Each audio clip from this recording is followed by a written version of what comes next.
Hi guys, welcome to our channel Study More. And as we are doing physiology series, at the same time we have also started pharmacology series also.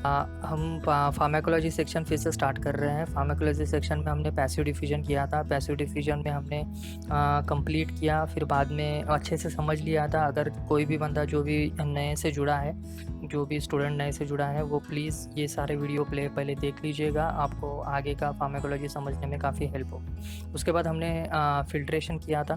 Filtration भी बहुत अच्छे तरह से deeply हमने समझ लिया था. उसके बाद हमने ड्रग एडमिनिस्ट्रेशन किया था. ड्रग एडमिनिस्ट्रेशन के सारे रूट किए थे, कौन सा एंगल कहाँ यूज़ होता है, वो सब सारा कुछ कर लिया था.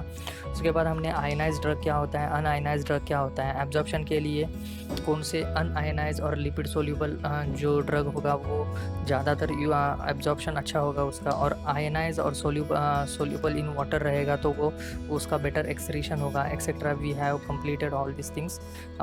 फिर गाइज हमने परमिएशन किया था. परमिएशन की मतलब क्या होता है, it is the drug ability to move throughout the body. ये सारा चीज़ हमने कंप्लीट कर लिया है. उसके बाद अभी ये बस एक क्रॉस स्पीडली रिवीजन देख रहे हैं हम लोग, ताकि हम नेक्स्ट हमारा चैप्टर स्टार्ट करें. उसके बाद हमने आयनाइजेशन पूरा एकदम डीपली देखा था guys. See guys, I think आप ये सब देख पा रहे होगा, राइट. इस तरीके से देखो. Okay, right. अब दिख रहा है आपको? आई होप आपको दिख रहा होगा.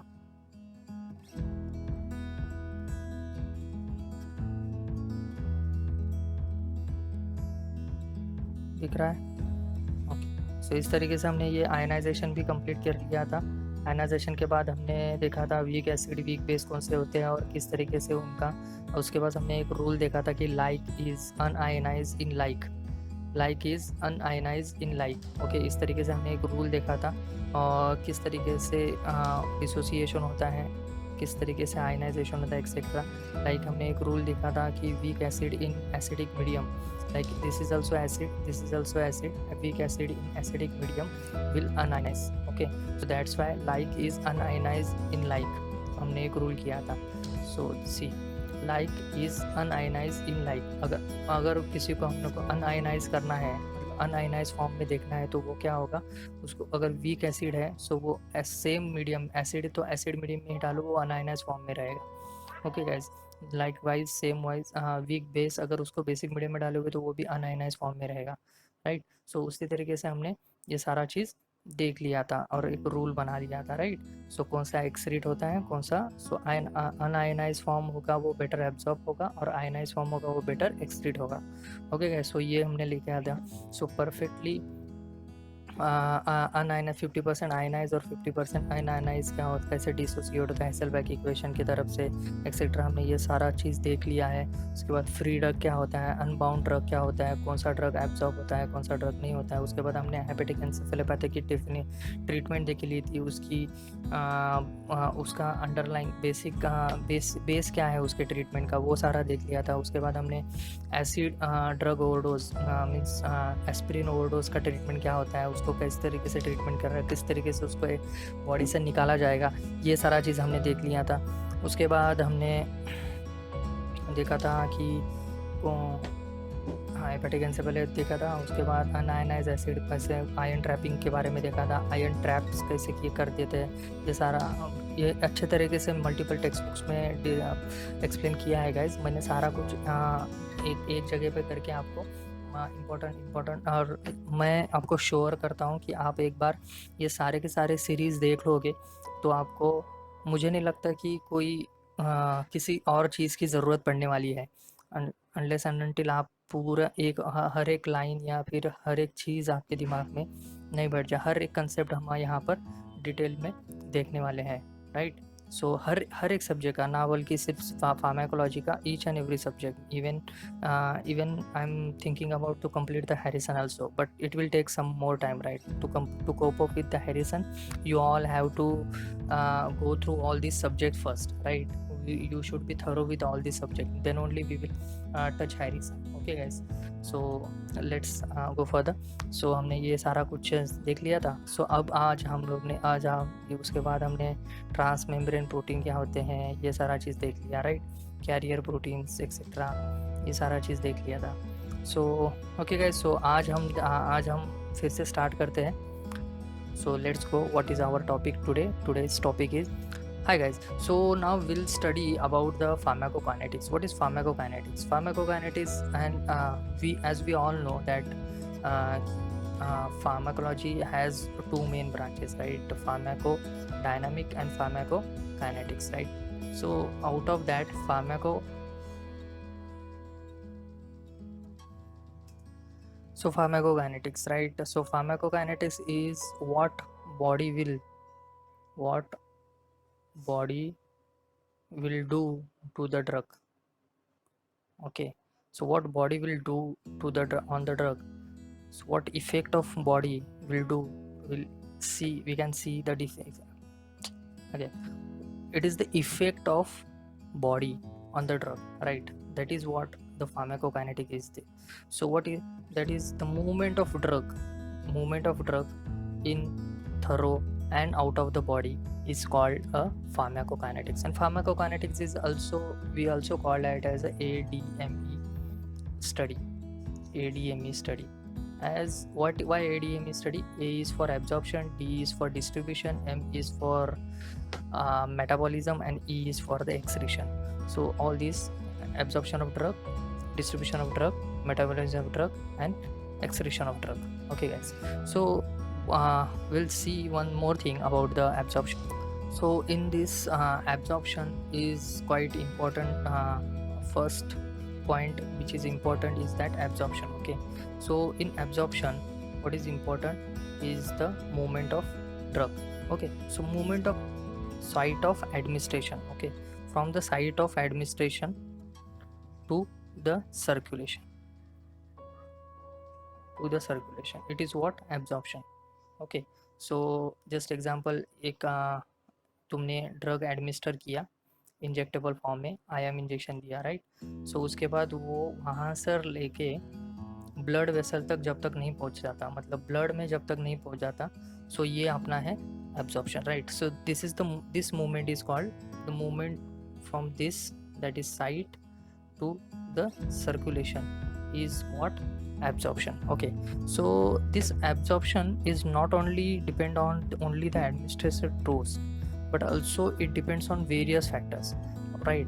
So I will tell you what are all the various factors, but before that, let me tell you one thing. Okay, when you give direct IV, that means direct in the circulation. Okay, only this route no need to cause a biological membrane. Okay, so this route no need to cross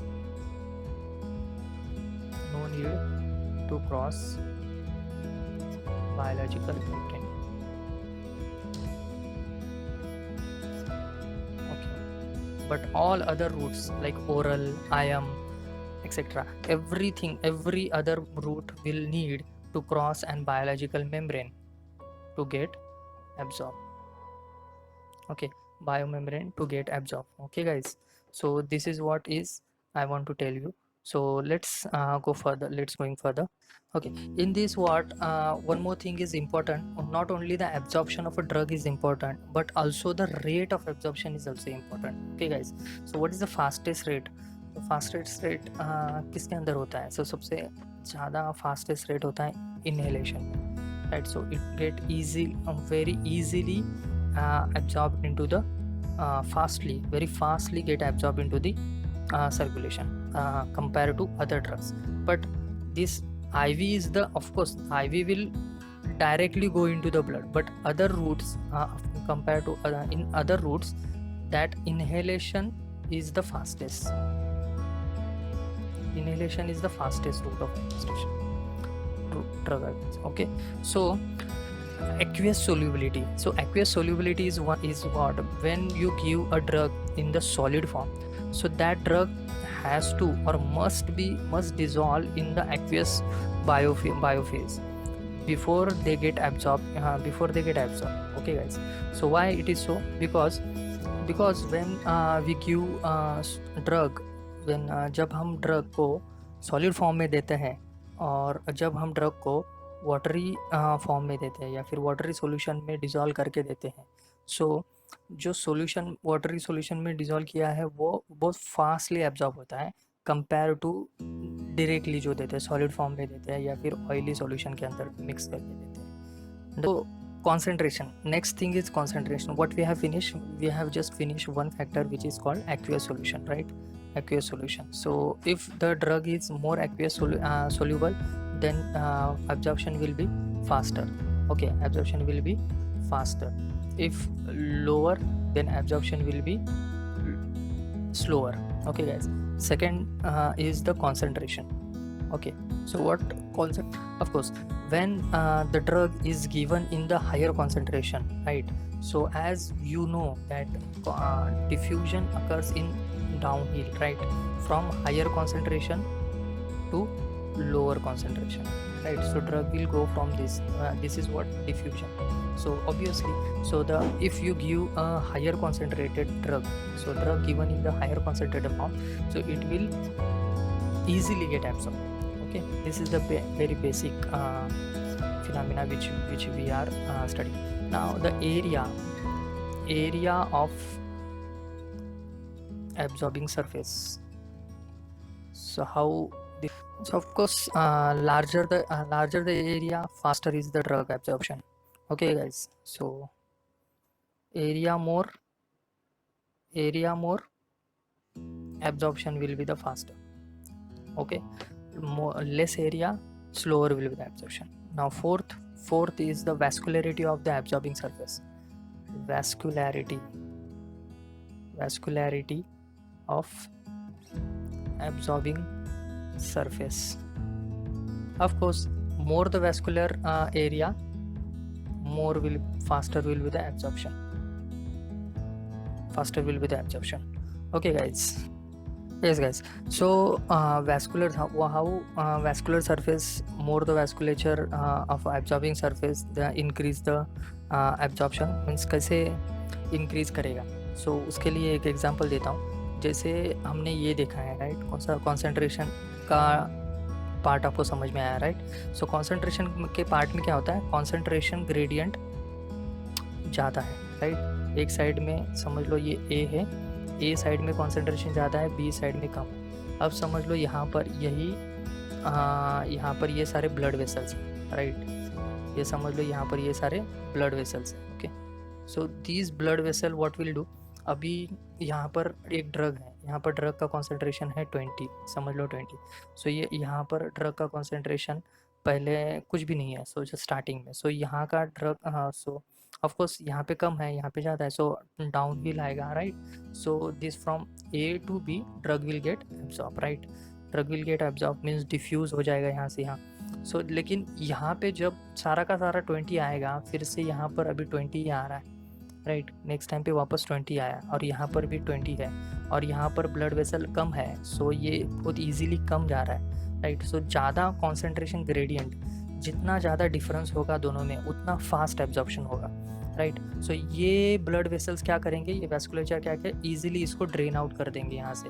ये 20 यहाँ पे जैसे drug आया, ये move on हो गया to this site of action और पूरा सर्कुलेशन में चले जाएगा, राइट? ये साइट ऑफ एक्शन से इसको हटा देगा, तुरंत हटा देगा, राइट? सो यहाँ पर minimum to minimum drug remain रहेगा, राइट? सो यहाँ पर कॉन्सेंट्रेशन ग्रेडियंट मेंटेन रहेगा. So what will happen, so concentration gradient will higher concentration gradient will be maintained,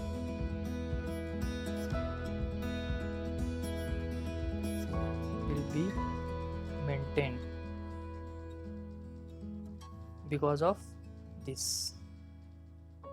Okay guys, I hope आपको समझ में आया होगा. अब नेक्स्ट आता है अपना point, route of drug administration. अब हम कौन सा route of drug administration choose करते हैं? So route of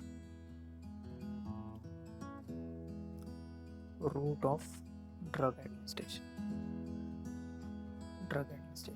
of course ये सारा चीज़ हमने देख लिया है गाइस, सबसे फास्टेस्ट क्या होता है और सबसे स्लोएस्ट क्या होता है. ऑफ कोर्स ओरल दोगे तो ऑफ कोर्स उसको बैरियर आएगा, so it will be slowly get absorb. So वो इससे कंपैरिजन में अगर आयम दोगे तो उससे और फास्टली जाएगा, और उसी कंपैरिजन में अगर IV देते हो तो ये डायरेक्टली ये तो सर्कुलेशन में ही जाएगा, और इससे बीच में अगर इनहेलेशन करते हो तो और फास्टर जाएगा, राइट, और फास्टर एब्जॉर्ब हो जाएगा।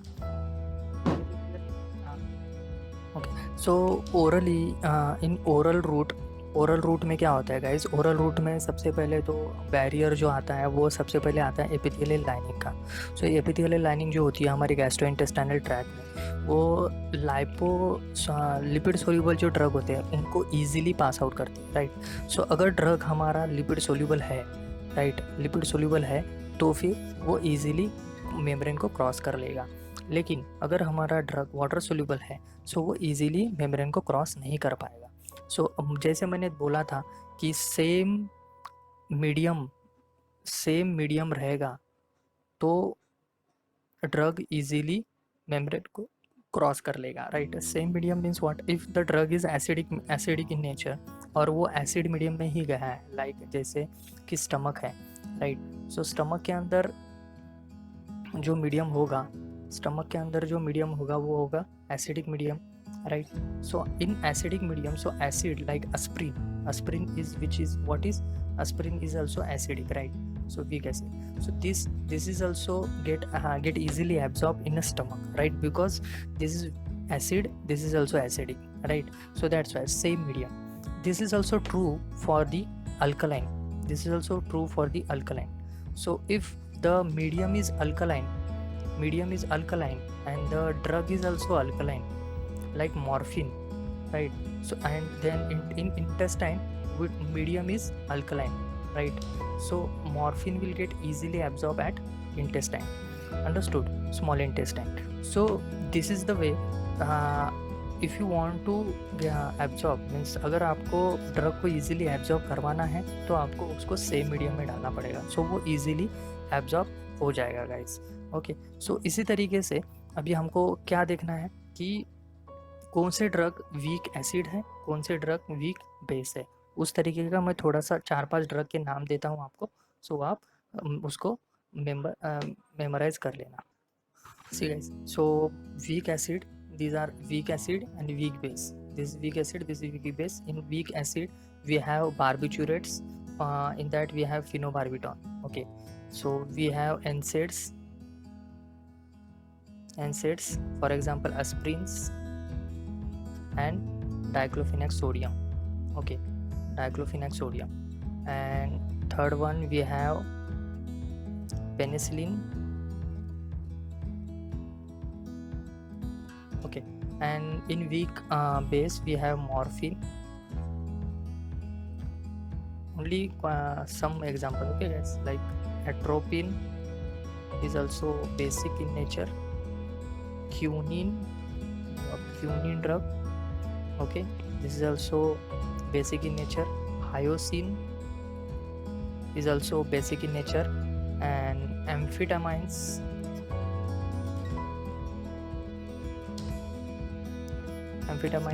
also basic in nature. One more thing in weak acid is sulfonamide.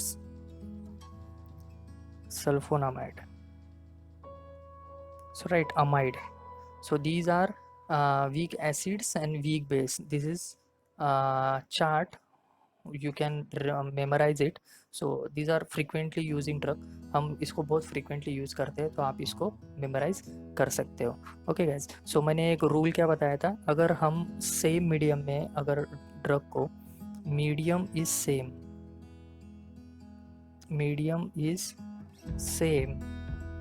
Okay, then drug will cross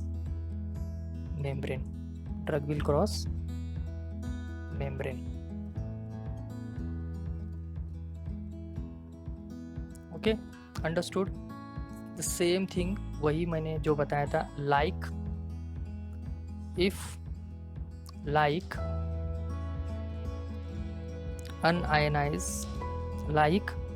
unionized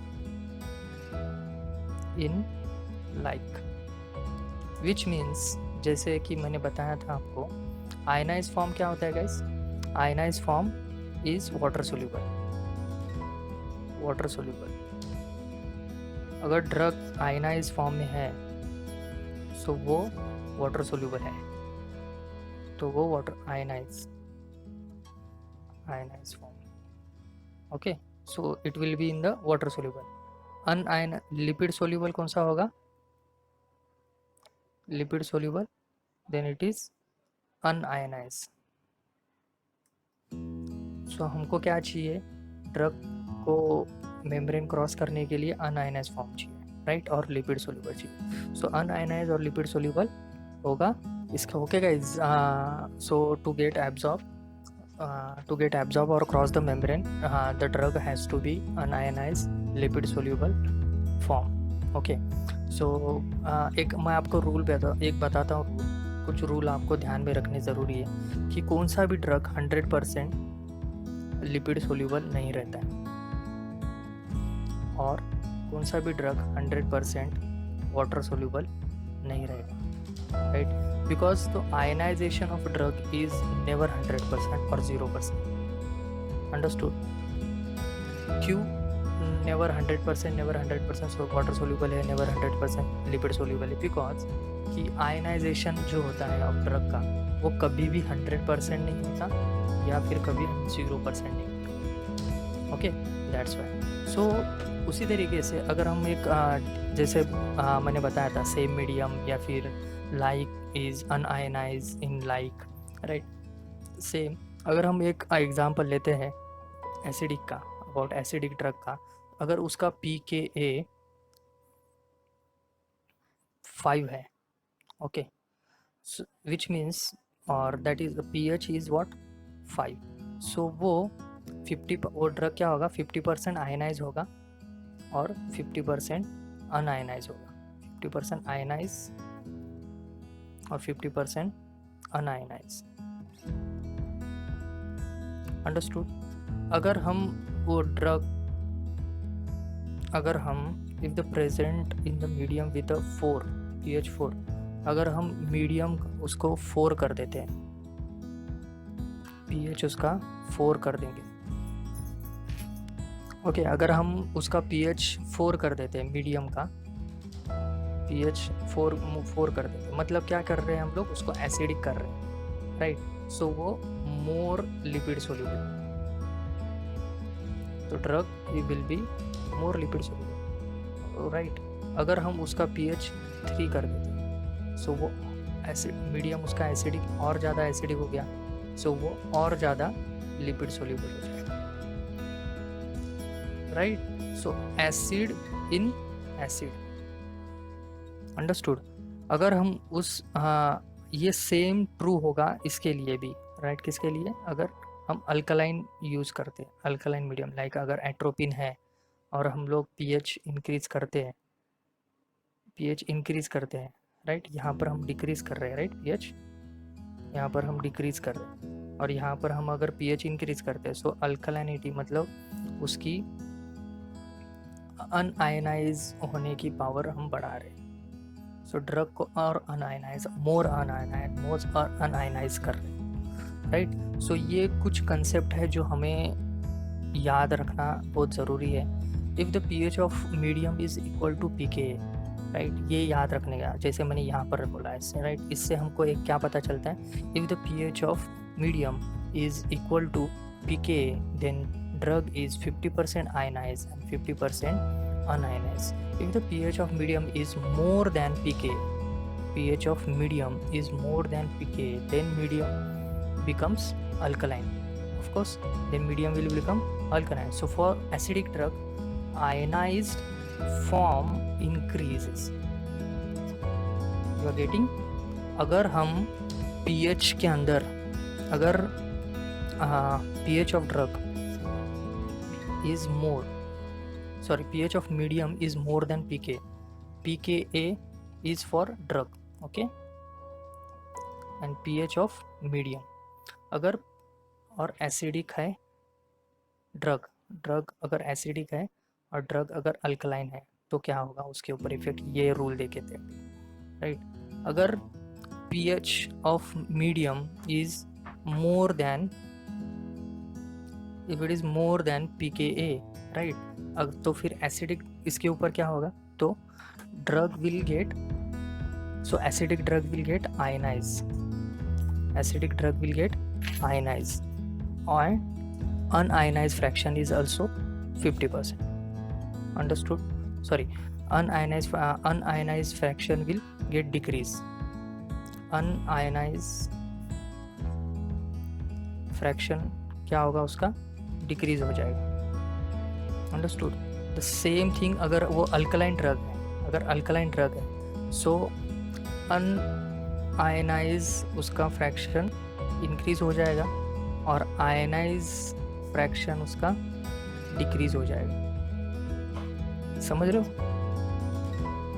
unionised fraction will get increase in alkaline drug and ionized fraction of alkaline drug will get decrease, form decreases. Okay, if the pH of medium is less than pKa, तो क्या होगा? जैसे हमने अभी pH of medium मोर किया है drug के pKa से, अगर pH of medium is less than pKa, then what happen? Then opposite will happen, acidic drug will become more ionized, more unionized, and basic drug will become more ionized. the same यहाँ पर जो हुआ उसका opposite होगा। जैसे यहाँ पर pH हम क्या कर रहे हैं, pKa से कम कर रहे हैं, मतलब मीडियम को हम लोग एसिडिक कर रहे हैं, तो एसिडिक ड्रग क्या होगा, acidic drug will become more unionise, unionise fraction उसका बढ़ जाएगा, अनआयनाइज, राइट। और बेसिक ड्रग जो होगा, अल्कलाइन ड्रग जो होगा वो आयनाइज हो जाएगा, उसका आयनाइज फ्रैक्शन बढ़ जाएगा। अंडरस्टूड? सो इस तरीके से ये कुछ रूल है जो आपको याद रखना है, right. So this ionise and unionise fraction depends on what, depends on difference between the pH and pKa। Ionise और अनआयनाइज फ्रैक्शन, ये जो आयनाइज और अनआयनाइज का फ्रैक्शन है, इससे आपको एक पता चल रहा है, इससे हम एक रूल बना सकते हैं कि this ionise and unionise fraction is depend on difference between pKa and pH। इन दोनों के बीच का डिफरेंस जितना ज़्यादा होगा, सॉरी, इन दोनों के बीच के डिफरेंस में हमको पता चलेगा कि आयनाइज है या फिर अनआयनाइज है। अगर ये सेम है, if this is equal, if difference is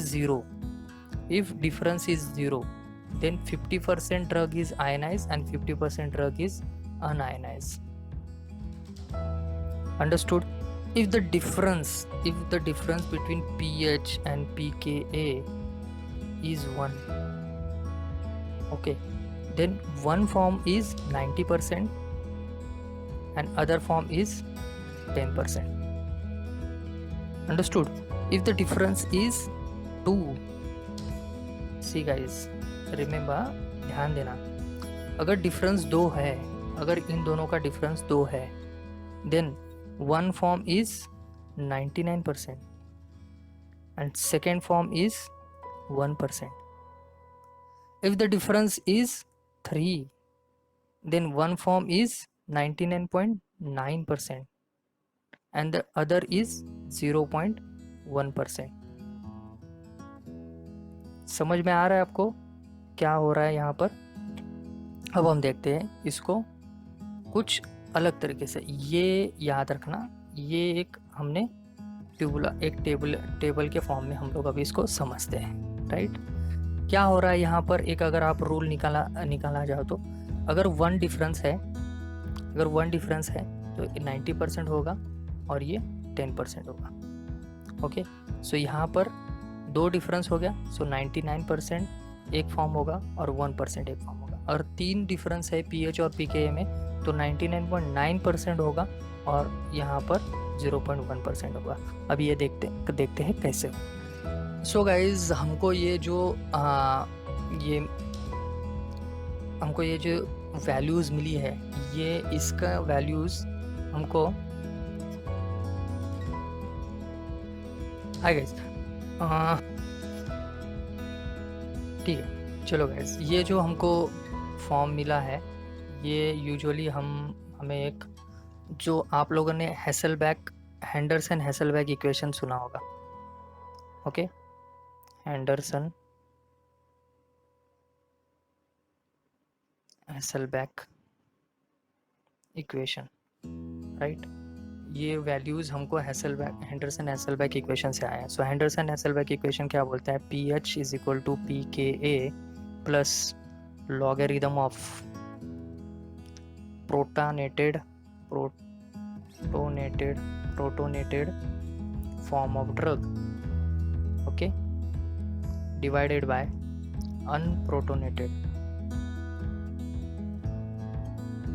unprotonated form of drug. अब protonated form means what? Ionized form, and unprotonated means unionized form.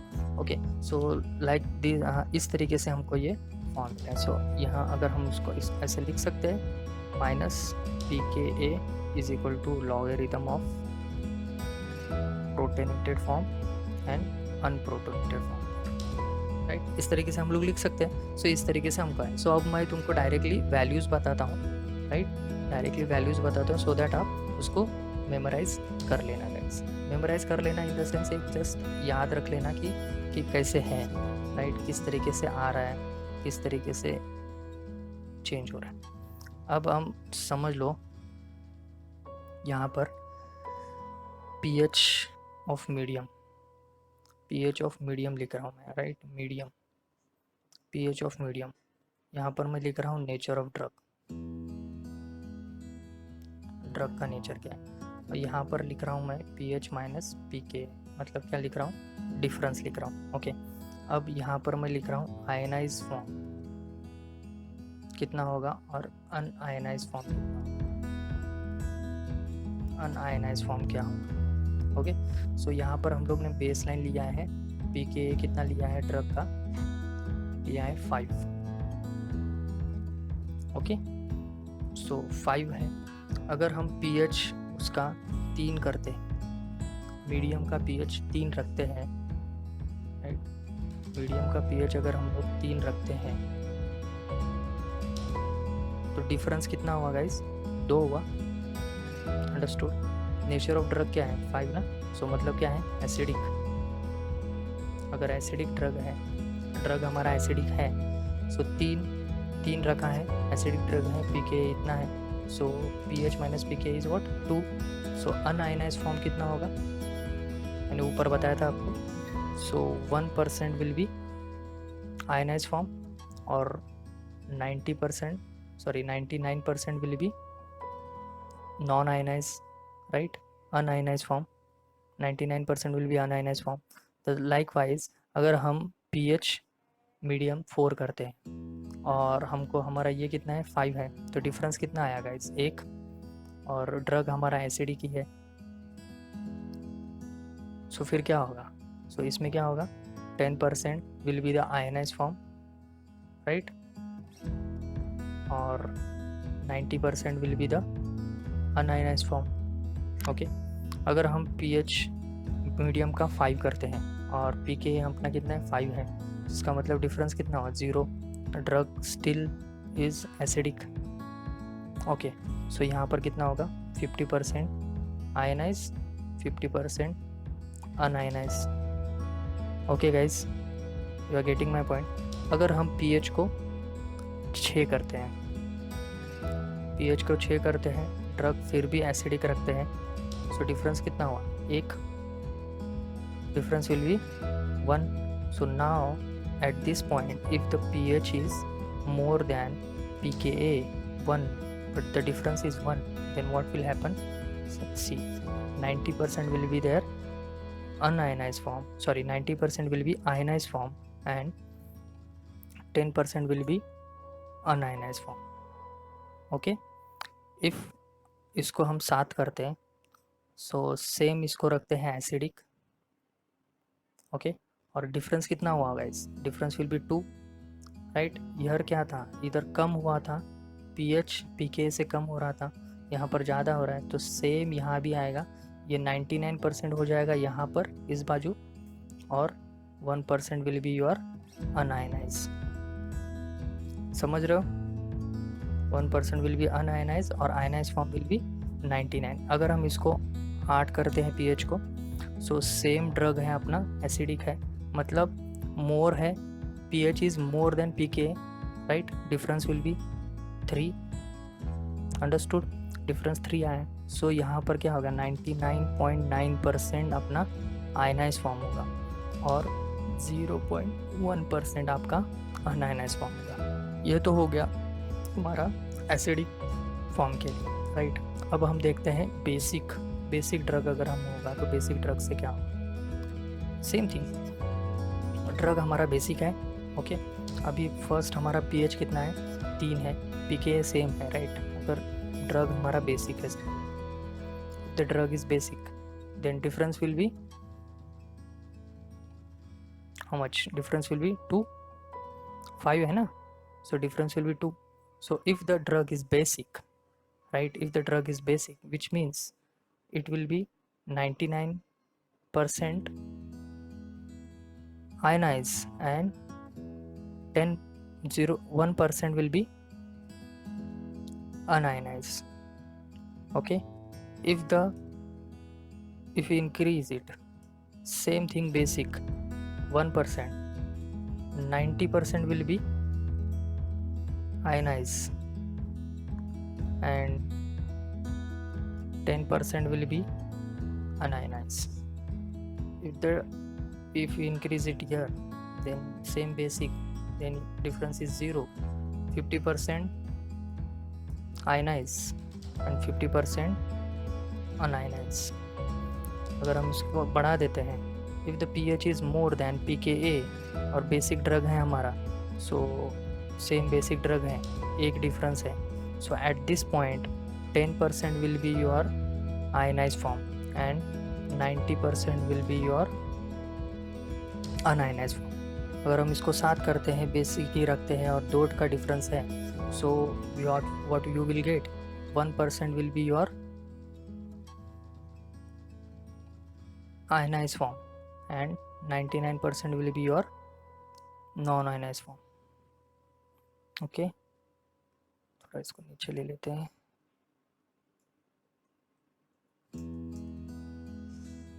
जा भाई।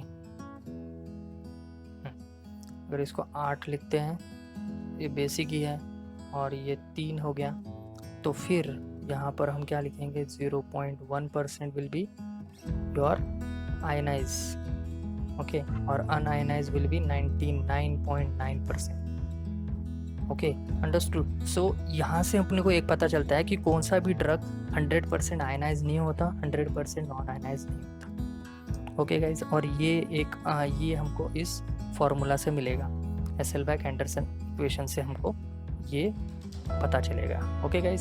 सो let's go further, okay guys. So मैं आपको ये बताना चाह रहा था कि कुछ ड्रग होते हैं जो कि हम एम्प्टी स्टमक में लेते हैं तो जल्दी एब्जॉर्ब हो जाते हैं, और फूड के साथ लेते हैं तो वो डॉक्टर के पास आप जाओगे तो कोई बोलता है कि एम्प्टी स्टमक में लो, कोई बोलता है कि खाने के बाद, राइट। सो व्हाई, बिकॉज उसके पीछे एक रीज़न है, रीज़न ये है कि अगर आप एम्प्टी स्टमक फूड लेते हो, so gastric emptying is very necessary, right. जहाँ से जितना वो गैस्ट्रिक एम्प्टिंग होगा उतना वो जल्दी एब्जॉर्ब हो जाएगा, राइट।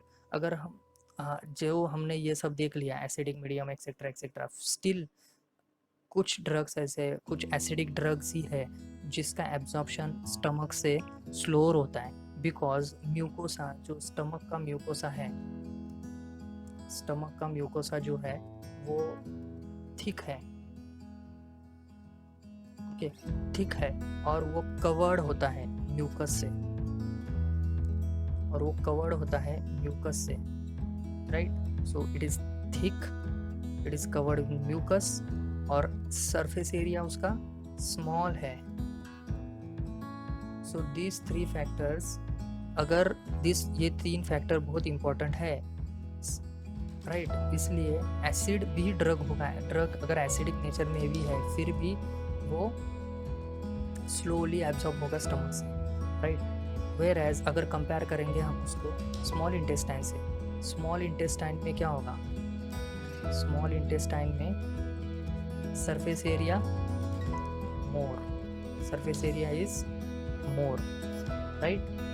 सो इसके वजह से हमको ज़्यादा या फिर जल्दी क्यों ज़्यादा होता है surface area guys, because due to villi, right, because small intestine has villi. इसके वजह से गैस्ट्रिक एम्प्टिंग, जो एम्प्टी होना, gastric emptying accelerates the absorption. In general हम लोग क्या बोलते हैं, gastric emptying accelerates the absorption. Okay guys, further अगर हम फूड के साथ अगर ड्रग को लेते हैं, फूड के साथ अगर हम ड्रग को लेते हैं तो कुछ ड्रग ऐसे होते हैं, वो ऐसे कॉम्प्लेक्सेस बना लेता है फूड के साथ जो कि एब्जॉर्प्शन के लिए ईजी नहीं, जो कि एब्जॉर्प्शन प्रिवेंट करते हैं। ओके, सो इसलिए हमको फूड के साथ ड्रग नहीं लेना चाहिए, राइट। या अगर एग्जांपल अगर देना चाहूँ तो कैल्शियम के साथ अगर मिल्क के साथ अगर आप टेट्रासाइक्लिन लोगे, राइट, तो वो क्या करता है, कैल्शियम के साथ एक बॉन्ड बना लेता है।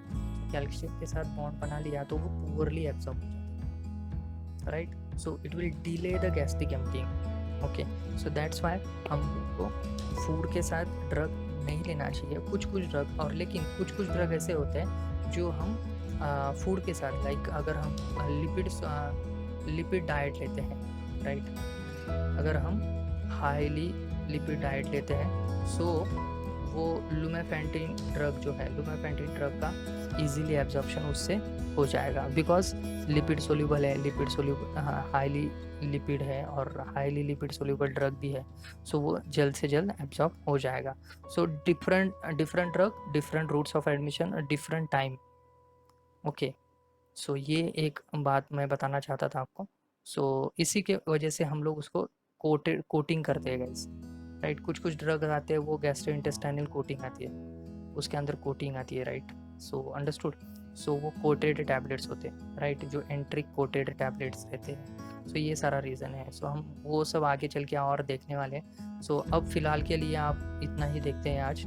सो नेक्स्ट आगे चल के हम देखेंगे कि इंटर सबक्यूटेनस और इंट्रामस्कुलर के अंदर क्या होता है, और उसके बाद देखेंगे टॉपिकल साइट्स के अंदर क्या होता है, राइट। सो सबक्यूटेनस और इंट्रामस्कुलर के अंदर guys, okay guys, so in this route subcut and IM route what we do, हम क्या करते हैं इसके अंदर कि हम ब्लड वेसल के बाजू में ही ड्रग्स को छोड़ देते हैं, राइट। सो वो विसिनिटी में ही छोड़ देते हैं। सो अगर जो लिपिड सोल्यूबल ड्रग होते हैं वो इजीली या फिर रेडियली मेम्ब्रेन क्रॉस करके अंदर चले जाएंगे, राइट। सो कुछ जो ड्रग होते हैं जो ओरली एब्जॉर्ब नहीं हो पाते इजीली, सो उसके लिए हम लोग पैरेंटल रूट यूज़ करते हैं। सो पैरेंटल ड्रग लाइक सबक्यूटेनियस और ion, right. Of course the subacute is compared to IM is slower, okay, but both are faster than the oral, right. so इसलिए हम लोग ये ड्रग इस यूज़ करते हैं। लेकिन कुछ मेडिसिन्स हैं लाइक एड्रेनलिन है, अगर उसको मिक्स कर दिया लोकल एनेस्थेटिक्स के साथ और लोकल एरिया में दे दिया, साइट ऑफ इंजेक्शन में दे दिया, तो उसका एब्जॉर्प्शन स्लो हो जाएगा। सो एब्जॉर्प्शन विल गेट स्लो। वहीं अगर आप हीट या फिर मसल की एक्सरसाइज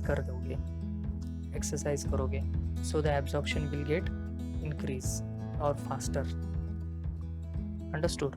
सो ये इस तरीके से। सो ओके गाइस, अब कुछ ड्रग ऐसे होते हैं लाइक हायालुरोनिडेज। अगर हायालुरोनिडेज अगर हम लोग देते हैं, सो वो ड्रग का एब्जॉर्प्शन जो सबक्यूट रूट से है वो इंक्रीज कर देगा। वाई? बिकॉज ये स्प्रेड को बढ़ाता है, सो उसका स्प्रेड बढ़ा देगा। ओके गाइस, सो अब हम देखते हैं topical sites. Okay guys, so in topical site we use the skin, cornea, mucus membrane as a route for the drug administration. For the skin we can use some like GTN nitrates, GTN we use, right. Also we use a painkiller, and we also use a nicotine. Okay, we also use testosterone drug via administration. We also use fentanyl patch. Fentanyl patches are available, right? The same phenomenon or same condition is there, that drug should be lipid soluble. अगर lipid soluble होगा तो वो radially absorb होगा, fastly absorb होगा. Okay guys, सो ये skin के through है, like pain killer, anaesthesia के लिए, राइट. सो ये सारा हम यूज़ कर सकते हैं. ओके गाइस, दूसरा कॉर्निया के थ्रू हम लोग टिमोलॉल जो ड्रॉप देते हैं वो यूज़ करते हैं, और वो उसका नेज़ोलैक्रिमल ड्रग से एब्जॉर्प्शन होता है और वो मेन स्ट्रीम में चले जाएगा. और इसके अगर हम लोग ने साइड इफ़ेक्ट देखे हैं कि ब्रैडीकार्डिया हो जाता है और अस्थमा का अटैक आता है, अस्थमा उसका प्रेसिपिटेट हो जाता है. Okay guys, these are the side effects of timolol, which because it gets absorbed into the systemic circulation. And even for the mucous membrane absorption, like there is if the drug is lipophilic, right? If the drug is lipophilic, and there are suppositories which get absorbed through mucous membrane, right? So all these are the routes, some suppositories, right? Suppositories, even there is a suppository of paracetamol, right? Paracetamol drug means fever, right? Even there is a suppository of diazepam. Okay, if the child gets convulsion, then diazepam suppository is inserted, okay, rectally. So all these are the routes of drugs, routes of administration, and routes for the better absorption of a drug. So okay guys, so for today absorption it is okay. And now in next lecture of pharmacology, we will see bioavailability.